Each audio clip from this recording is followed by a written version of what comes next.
They shipped them into a hangar across the runway, and they looked like big model airplane kits, except for crates. So he assembled the first one and demoed it, and they sold out of them in 2 weeks. Wow. Now I had told my wife, I says, you know, if I emptied my 401k, I could buy one of these. Where would you put the thing? One of the things about owning an aircraft like this is that this has ejection seats, and the FAA requires that you have a licensed technician yank those out.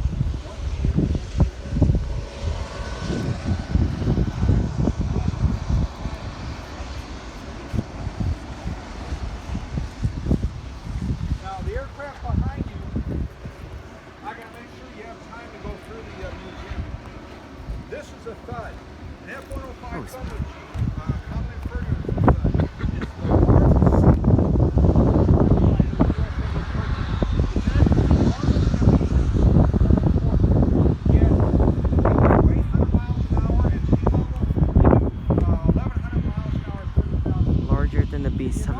It has a bomb bay. Now, initially, it was designed for one thing, to carry 2 nuclear weapons. So when they manufactured this airplane originally, it would stand on alert in Europe, again, to try to make sure the Russians didn't think about coming across the border. Now, we got involved in Vietnam and in the 60s, and this became the go-to aircraft for the U.S. Air Force to bomb North Vietnam. They lost 296 of these aircraft bombing North Vietnam. It's not so much a commentary on the airplane, on the contrary, extremely rugged, reliable, it would get a pilot home, but McNamara, who was the defense secretary at the time under Lyndon Baines Johnson, they designated corridors that these pilots had to fly in. And the North Vietnamese were not stupid. They put their SAM missiles and anti-aircraft weapons along that corridor, and so it would be very difficult for the pilots to achieve their mission. Now, when they got to Vietnam, they sealed that bomb bay and hung a MIRV, multiple ejection rack, which is just a bunch of iron bombs. They hung a bunch of iron bombs under each pilot on the wing, so instead of doing 800 miles an hour, if you were the pilot, you became a dump truck driver, and your job was to dump bombs. So your top speed was 400 miles per hour. Remember, the MiG could do 540. So he only had 2 objectives. One was to get you to salvo your weapons, get rid of your bombs so you couldn't bomb that bridge, or to shoot you down. So they needed an escort. There goes the Cherokee.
If a helicopter has come in and a jet comes in, it can knock him down if he hit those vortexes.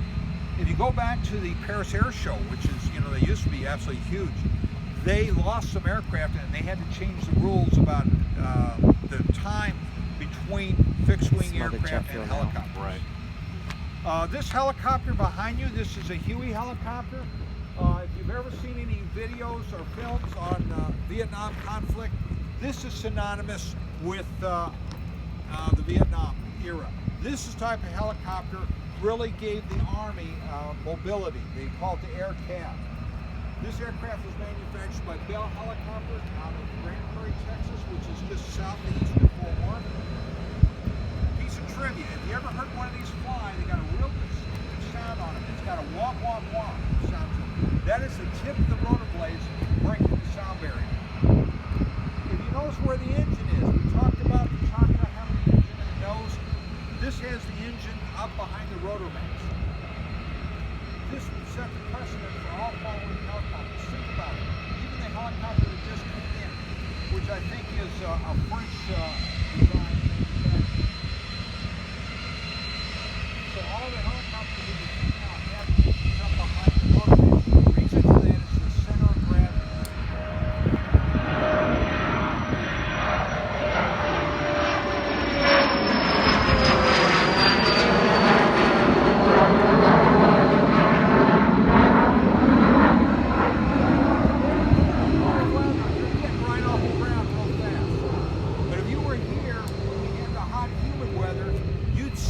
Taken 3/4 of the runway to get off the ground. This is a commercial airport. I don't know if you knew that. We have American Airlines, it's actually American Eagle technically, flying in and out of here with the small jets. So we got 4 flights a day to Dallas, 4 flights a day from Dallas back to here. Now they lengthened this runway just a year ago to 7,800 feet. That's just short of a mile. And they strengthened the runway in the hopes that they get 737 traffic in here. They initially got Frontier in here, come in with their 737s to offer routes to Denver, Colorado. But COVID hit and they just didn't. So, moving on, this is my favorite airplane in our collection. This is called an A1 Skyraider. If you're a Navy person, it's an AV5. If you're an Air Force version, it's an A1E. The only difference between the two is the paint job. This is designed by Douglas out of San Diego, California. You can see sort of the World War II look to it. That's a set. It was designed for war in Korea, Vietnam, until they were replaced by an A4 Skyhawk. They put them in storage and they were taken out of storage by the U.S. Air Force. I'm not going to try to I'm going to try to compete with them.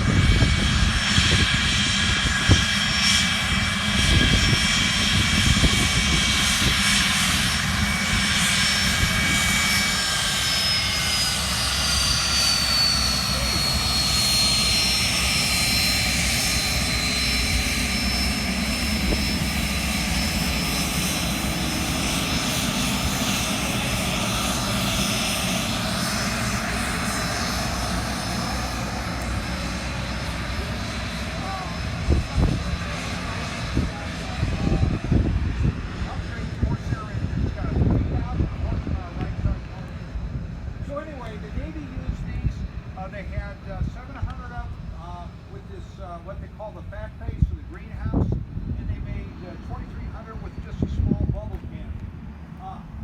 When the Navy used the fat face, like this one for, is they used it for a carrier on-board delivery. You'll hear that called COD. They used them for early warning aircraft. They put a huge radome underneath. So anyway, they used it up through 67, 68, and they put them into storage. The U.S. Air Force was involved in Vietnam as well as the Navy, and so they took them out of storage, gave about 300 to the South Vietnamese Air Force. The Air Force took 200 of them and used them for Sandy missions. Sandy is for search and rescue, SAR. Remember I said we lost 296 F-105s. So if you were a pilot flying F-105s and you got shot down, first thing you do is get both feet on the ground. You're wearing a survival vest. You pull out your survival radio, you get on the guards channel, and you say, come and get me out of here. So if you contacted another F-105 pilot, or an F-4, which we'll see in a moment, they had 20 minutes of fuel to try to keep the bad guys off your back until a helicopter showed up. Now, if you could contact the Sandy and a Skyraider, they would There's something coming in pairs along the NBA border, North Vietnamese border. And so if you could contact a Sandy, they would come rumbling over at their 125 miles an hour, but they had 12,000 pounds of ordnance, 4 20-millimeter cannon. They could stake around for 4 hours. And if you contacted a Sandy, you had a 70% chance of getting rescued. So, and they could take punishment like you would not believe. They were heavily armored. They could come back with pistons. There's something coming in for landing. And still get the pilot home. That would be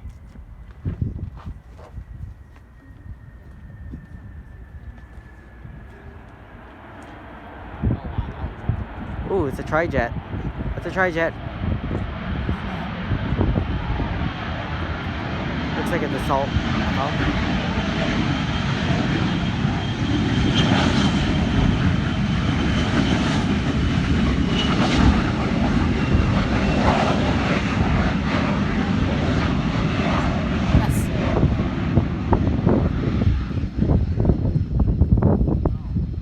Looks like an assault falcon. I don't know. Once you're done with that video, I want you to send it to me. Alrighty. It's got everything. If you were a pilot in the late 60s or the 70s, this is the aircraft you wanted to fly. You would stand the back of your fellow pilots to get a chance to fly this aircraft. This is the Cadillac of fighters. Even today, a lot of pilots regret them retiring this. This would do better than 2,000 miles an hour. This is manufactured by McDonnell Douglas out of St. Louis, Missouri. If you come on Fridays, we have a gentleman here, Ken Toby, and he flew these off the Enterprise. He was a Navy guy. Just absolutely loved this airplane. One of the big advantages this airplane had is the acceleration. It could out-accelerate even most of the aircraft that we use today. But now some people say that this is living proof that given enough power, even a brick will fly.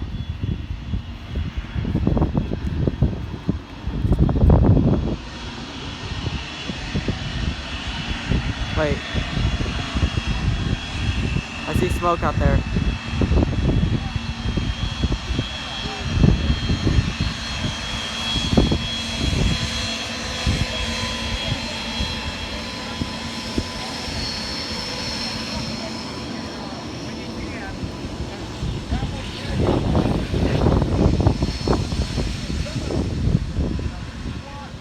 Most of them don't bother. You can even find out what their flight plan was, because that's public information.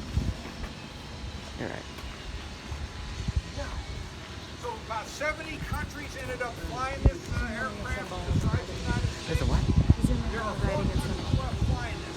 Spain, Greece, Turkey. And guess who the fourth one is? The fourth country flying this is Iran. By the Shah. The Shah liked the United States, so he bought everything American. So they're still flying F-14 Tomcats and F-4 Phantom.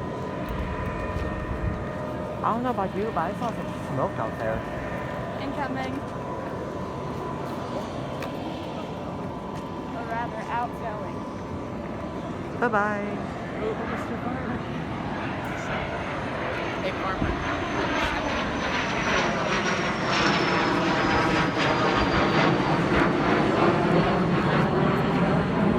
This is an F-100 Super Sabre by North American. It's a 1950s jet. It replaced the F-86. Its claim to fame is it was the first U.S. Air Force aircraft that would go supersonic and level flight. The F-86 was rumored to be able to go supersonic. You'd have to climb to 30,000 feet, put it in a steep dive, jump on the instrument panel, and you might be able to go supersonic. But this one could actually go supersonic and level flight. This is also the first U.S. Military aircraft to have titanium in it. And you can see the titanium around back where the engine is because of the heat. When they were producing this aircraft, they were consuming 80% of the titanium at that time being created in the United States. They had some initial issues with this aircraft, like this is called Century Series, F-100 Century. And all the Century Series airplanes had problems when they first built them. But once it matured, as they call it, mature weapons system, it became extremely well-liked, rugged aircraft to the point that most of the European nations ended up using this, including France, who has got a very vaunted aircraft industry.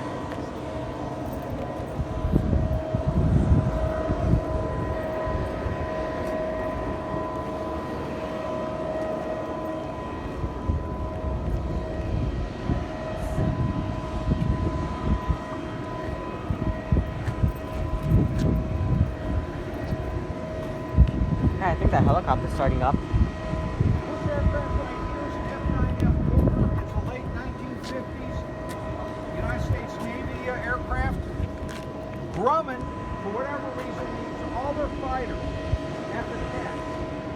got the cougar, you got the panther, you got the tomcat, you got the wildcat, you got the bearcat, you got the hellcat. So all of them, all the Grumman fighters are named after cats.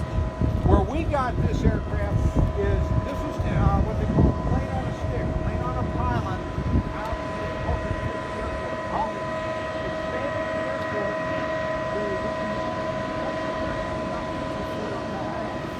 we ran down with our trucks, picked it up, brought it back, welded it back together, and we're trying to raise money to put it on a pylon out in front of the museum. This one was from Corpus.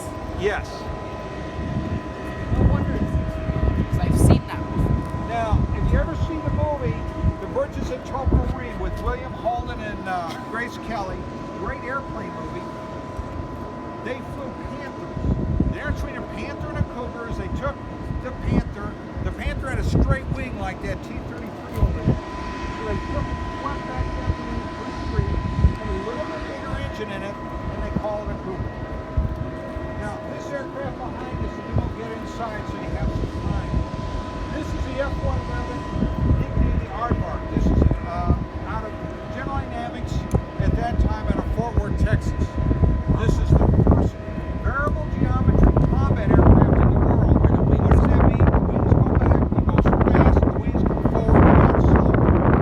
This airplane can do better than 1,400 miles an hour. You know, Boeing tried to do something similar. This Try to aircraft compete against them. automated TFR, terrain following radar. So if you were the pilot, you sat on the left-hand side, you could shove this airplane up to 1,000 miles an hour in the middle of the night in a rainstorm, reach down on the right-hand side of the console, turn in 200 feet, reach up, hit autopilot, and you can pull out a book. That airplane will hug that ground at 200 feet of its self-mounted, go 200 feet down the other side. In fact, this aircraft had a TI radar in it. It used a Honeywell navigation system, by the way. If it saw a canyon, it could measure the width of the canyon and determine whether the aircraft could fly through the canyon or had to go above it. Believe it or not, we had initial problems with pilots. The pilots thought they could fly lower to the ground faster than the nav system, than the automated TFR. And we lost a number of aircraft because they thought they could do it better than the aircraft. The onboard systems on the aircraft are set 300 times a second.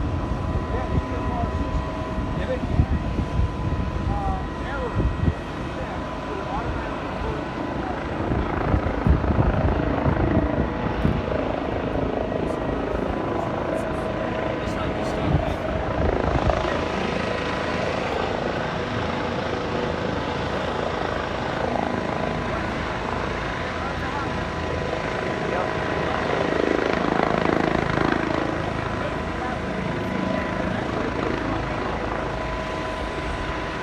Ah, thanks. Oh, there it goes, there it goes. There it goes. Oh, wow.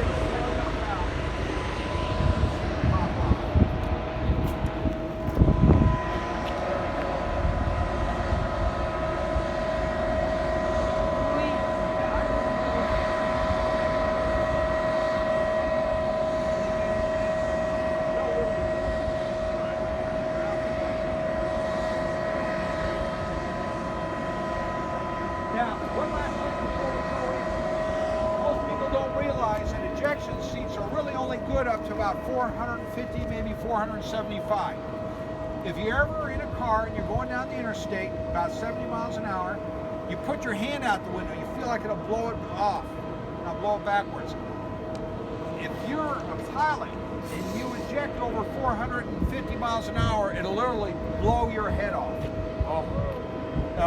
So how do you get out of an aircraft that's doing 1,000 miles an hour? You see this line through here?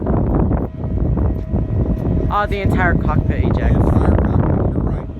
It has an explosive cord. So if you get into trouble, and it's 0-0. In other words, you could be sitting here, and if it caught fire, you could pull the handle and it'd blow you away from the airplane. But it blows that whole thing like a space capsule away. Wow. And so there's been supposedly 12 people that have survived a Mach 1 ejection. Wow. That Mach 1 is 8 out of the 12 is so now, Air Force top think about it, the only variable geometry the aircraft has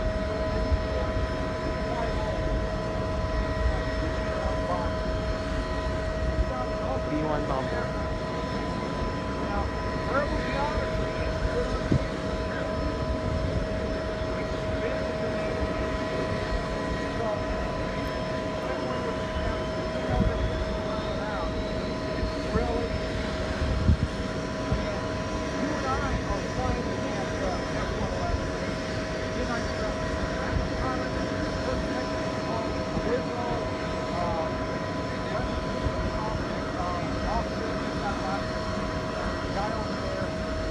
But let's say we switch crews, so I'm with the young lady here. Now the weight distribution, because I'm a lot heavier than you, probably twice the weight. So all of a sudden now they got to recalibrate the capsule, and it's really difficult. What they want to do is be able to say, you two go out and get in that airplane, and not have to worry about it. So let's go on inside. Do you have any questions before we go inside? What year was the Aeronautics? The Aeronautics came out in 1967, and the last flight was by the Australians.